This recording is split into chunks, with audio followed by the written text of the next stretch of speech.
Market లో invest చేసి మీ డబ్బులు డబుల్ చేసుకోవాలనుకుంటున్నారా? సుందరరామిరెడ్డి గారి లైవ్ సెమినార్ కి అటెండ్ అవ్వండి.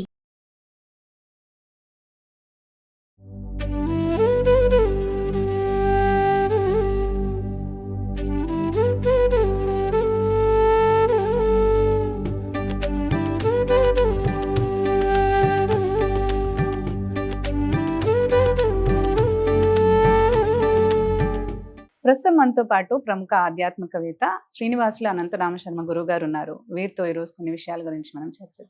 గురుగారు నమస్కారం అండి. నమస్కారం.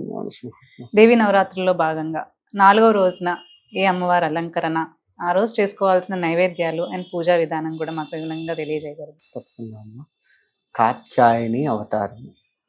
కాత్యాయని అవతారం పసుపు రంగు చీర, నిమ్మకాయ పులిహోర. నిమ్మకాయ పుల్ల ఇది కనుక చేసుకుంటే మంచిగా ఉంటుంది. కాత్యాయని ఎవరు? ఈ కాత్యాయని అంటే కోరికల్ని నియమబద్ధంగా ఉంచేటువంటి అమ్మవారు కాత్యాయని దేవి.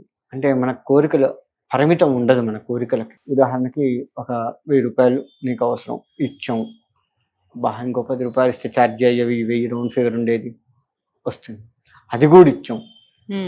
పోయేటప్పుడు ఇచ్చాడు, వచ్చేటప్పుడు కూడా ఇస్తే బాగుండేదిగా, అది కూడా ఇచ్చాం. 1000 కాకుండా ఇంకొద్దిగా ఎక్కువ ఇస్తే ఇంకేమన్నా అవసరాలు తీరేవిగా. అంటే మనం ఎంత ఎక్కువ ఇస్తూ ఉన్న 1 కోటి రూపాయలు ఇచ్చినా కానీ సరిపోదు. అంటే కోరికలు ఒక ధనపరంగా చూసుకుంటే కోరికలు పరిమితం ఉండదు. ఇంకా వేరే వరంగా చూసుకున్నా కానీ పక్కవాడితో పోటీ పడతాము, అన్ని రంగాలుగా పోటీ పడతాం, కానీ ఆధ్యాత్మికంగా పోటీ పడం. అది పెంచేది అమ్మవారు. ఆధ్యాత్మికంగా పోటీ పడుతూ మనకంటే గొప్పగా పూజ చేసుకున్నాడు, మనం కూడా అంత గొప్పగా పూజ చేయగలగాలి. ఒక్క ఈ అలంకరణే కాదు, మనస్సుని అమ్మవారి మీద పెట్టగలగాలి. అది మన పెద్దలు గురువులు చేసే పని. అలా అంత స్థాయికి నేను వెళ్ళగలగాలి అని అమ్మవారు చేసే పని. కాత్యాయని అంత స్థాయికి వెళ్ళేటట్టుగా చేసేది అమ్మవారు. అలా చేయగలిగితే మంచిది. కాబట్టి ఈ కాత్యాయని దేవి ఆరాధన మనస్సు లగ్నం చేసేటట్టుగా చేస్తూ కోరికల్ని పరిమితం చేస్తుంది.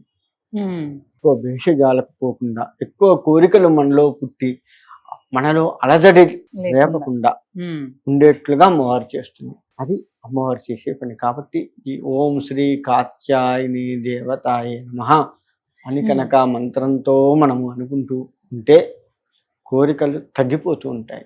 ధర్మబద్ధమైన కోరికలు మాత్రమే ఉంటూ నేను చాలు, నాకు వచ్చిందంటే నేను తృప్తిగా ఉన్నాను, పక్కన వాడితో కాదు, నేను ధర్మంగా సంపాదించుకోగలుగుతున్నాను, నాకు ఎక్కడ ఏ లోటు లేదు, అమ్మవారు ఉంది, నాకు ఆరోగ్యాన్ని ఇస్తుంది, చాలు.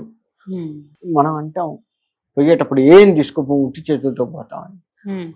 అది మాటలకే పరిమితం కాకుండా చేతలకు కూడా పరిమితం అయ్యేట్లుగా చేస్తుంది అమ్మవారు. అంత గొప్పది అమ్మవారి అవతారం, ఆమె యొక్క గొప్పతనం అంత గొప్ప. అమ్మవారు ఆ అవతారానికి సంబంధించినటువంటి పూజ చేయటం వల్ల కూడా అంత గొప్ప భావనలో మనలో రేకెత్తించేటట్టుగా అమ్మవారు చేస్తుంది. అందుకని కాత్యాయని దేవతని ఎవరైతే నిర్మలమైనటువంటి భక్తితో, మళ్ళీ ఇందులో కూడా కోరికలు కోరుకోవద్దు, నీ అనుగ్రహం ఉంటే చాలు, చాలు. అన్నీ మనకి ఏది కావాలో, ఏది ధర్మబద్ధంగా ఉంటుందో, ఏది మన దరి చేరితే మనకు నష్టం కలగదో అది మనకి ఇస్తుంది, ఖచ్చితంగా ఇచ్చి తీరుతుంది అమ్మవారు. కానీ మనం కోరుకునే కోరికలు లేకుండా అమ్మవారిని పూజించేటువంటి భక్తి శ్రద్ధలు పెట్టుకొని అమ్మవారి పూజా విధానాన్ని జాగ్రత్తగా చేసుకుంటూ ఓం శ్రీ కాత్యాయని నమః అని భక్తి శ్రద్ధలతో నామజపాన్ని చేసుకుంటూ ఉన్నా చాలు.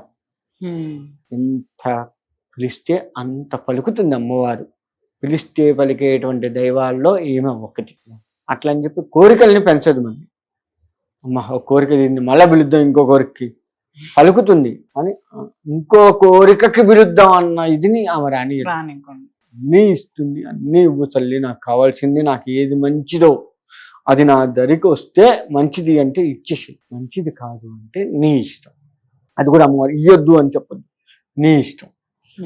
నీ ఇష్టం అని వదిలిపెట్టామనుకో, అది మన దరి చేరితే ఒకవేళ ఈ అన్నాం అనుకో, దరి చేరి మంచిది కాకపోయినా ఈ తల్లి యత్నం అట్లా అంటే కష్టాలు కూడా ఇస్తుంది. నీ ఇష్టం అన్నాం అనుకో, వీడికి ఇది ఇస్తే మంచిది కాబట్టి ఇద్దాము, కానీ దీని ద్వారా వాడు కష్టపడద్దు, నా పిల్లవాడు కష్టపడద్దు అది ఇవ్వటం వల్ల అని, అలా కష్టం లేకుండా కూడా దాన్ని ఇచ్చేస్తుంది అమ్మవారు. అంత గొప్ప తల్లి కాత్యాయని తల్లి. కాబట్టి అందరూ భక్తి శ్రద్ధలతో అమ్మవారిని పూజిస్తే కోరికలు లయబద్ధంగా ఉంచి అమ్మవారి వైపు మనస్సు తిప్పి తరింపజేసే తల్లి. ఈ 9 రోజులు తాంబూలం ఇచ్చుకోవచ్చు అంటారా? ప్రతి రోజు తాంబూలం ఆ రోజే ఈ అమ్మవారికి. ఎందుకంటే ఒక అవతారంలో అమ్మవారు వచ్చింది, ఆ అవతారాన్ని పరిపూర్ణత చేసుకొని వెళ్ళిపోవాలి కదా ఆమె. ఇంకో అవతారంలో మళ్ళీ మరో రోజు రావాలి కదా. ఎందుకని ఏ అవతారంలో ఆ అవతారం తాంబూలం ఇవ్వాల్సిందే. ముత్తైదువులు ప్రతిరోజు ముత్తైదువుల్ని తెచ్చుకొని ముత్తైదులకి ఇవ్వచ్చు తాంబూలం. ఎంతమందినైనా తెచ్చుకోవచ్చు. ఒకళ్ళు దొరికితే ఒకళ్ళే ఉండకూడదు, తోడు ఉండాలి. ఇటువంటి ఏమీ అమ్మవారికి ఇచ్చి మళ్ళీ ముత్తైదులకి ఒకరికైనా ఇచ్చుకోవచ్చు అంటారు. అమ్మవారికి పెట్టిందే ముత్తైదువులకు ఇచ్చుకోవచ్చు, లేదు ముత్తైదువులకు ప్రత్యేకంగా తెచ్చుకోవచ్చు. ఇక్కడ చేసే పని ఏంటంటే, పూజ చేసుకునే మనం ఏం చేస్తున్నామంటే ఒక 10,000 రూపాయల చీర తెచ్చుకుంటాం, అమ్మవారి ముందు పెట్టి కట్టుకుంటాం. ముత్తైదు వస్తే 200 రూపాయల చీర తెస్తాం. ఇది ఒకటి చేస్తారు మన వాళ్ళ దగ్గర. మంచి తెలివితేటలు ఏంటంటే ఇది ఒకటి ఉంది. అంటే నిజంగా ముత్తైదువు రూపంలో మన ఇంటికి అమ్మవారు రావాలి, సాక్షాత్ అమ్మవారి స్వరూపాన్ని భావించే మనము అమ్మవారికి చేస్తున్నాము, అమ్మవారికే ఇస్తున్నాం అన్న దగ్గర మాత్రం పిసినారితనం చేస్తాం. మనం కట్టుకోవాలి, మనకే ఉంటుంది అన్నది మాత్రం కొంచెం ఎక్కువ రేటు పెట్టి మంచిది చూసి, కలరు అన్ని మంచివి చూసి, బార్డర్ ఉందా ఇవన్నీ చూసి తెచ్చుకుంటాం. కానీ ముత్తైదు సాక్షాత్ అమ్మవారే నా ఇంటికి వచ్చి తాంబూలం స్వీకరిస్తుంది అనుకున్న వాళ్ళకు మాత్రం మామూలు చీరలు తీసుకొస్తాం. అది తప్పు. చేతి ఏదైతే ఉందో బ్రాహ్మణులకు కావచ్చు, ముత్తైదువులకు కావచ్చు, వాళ్ళు వాడుకునేటట్లు ఉండాలి. హైదే ఉంది అని జాకెట్ ముక్కలైనా సరే వాడుకునేటట్లు ఉండాలి. మంచివి తీసుకొద్దాం. ఎప్పుడు ముత్తైదువులు శ్రావణ మాసంలో వస్తారు, ఈ అమ్మవారి నవరాత్రులు వస్తారు. ఎప్పుడు నువ్వు ముత్తైదువులను ఎప్పుడు పిలుచుకోవు కదా. కాబట్టి ఒకవేళ పిలుచుకున్న సత్యనారాయణ సంవత్సరం గృహప్రవేశాలప్పుడు పిలుచుకున్న ముత్తైదువులందరికీ ఇట్లా చెయ్యం కదా మనం.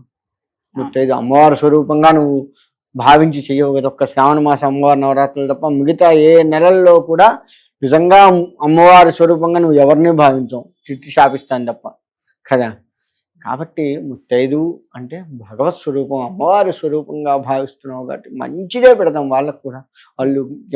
వాళ్ళు కట్టుకొని ఎన్నాళ్ళైతే ఆనందిస్తారో, ఎన్నాళ్ళైతే కట్టుకుంటారో, ఇది ఫలానా కీర్తి ఇచ్చిందిరా, వాళ్ళ ఇంట్లో పూజ పోతే ఇచ్చింది, ఎంత బాగుంది, చూడు ఎంత బాగుంది, ఇలా చూసుకొని మురిసిపోతారు. చూసారా, వాళ్ళు ఎన్నాళ్ళు మురిసిపోయారో అన్నాళ్ల పాటు నీకు అమ్మవారి అనుగ్రహం వస్తూ ఉంటుంది.